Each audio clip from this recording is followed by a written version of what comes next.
tänavuse Tartu linnamaratoni võib-olla siis kõige nimekam osaleja Indrek Nurme.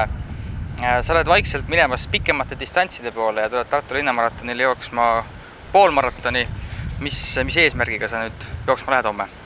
Tõepoolest, minu praegune ettevalmistus on just maratoni eesmärgiga ja homne jooks on, võiks öelda, üks oluline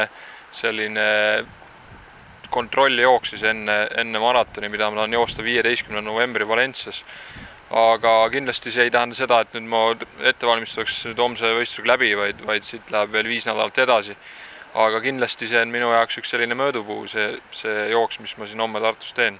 Kas sa oled mingisuguse aja ka omale eesmärgiks võtnud?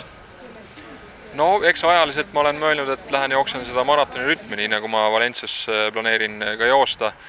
Ja eks siis näha ole, kui on tugevamad konkurendid, siis tuleb ka kiiremini joosta, aga kahtlemata rajarekord. Eks ma nüüd siin hommikul kaardi pealt vaatasin ja oli ka Postimehes see kaart väljas ja oli väga meeldiv näha, et see ring on kindlasti selline huvitav ja joostakse siin praktiliselt igal pool siin Tartu linnas ja käiakse ka ära Toomemäel ja tahakski juba sinna jõuda. Juba praegu oma mõtetes kujutan ette, kuidas see ring välja näeb, et kuna ma olen ise tartlane ja siin ma treenin kogu aeg, siis need jooksurajad on kindlasti minule homme siin väga huvitavad ja kindlasti mida ma ka tulevikus tahaks ise uuesti korrata näiteks treeningul. Homme on starti minemas üle 3000 jooksja, et on sul ka midagi sportlastele ja konkurentidele öelda homseks?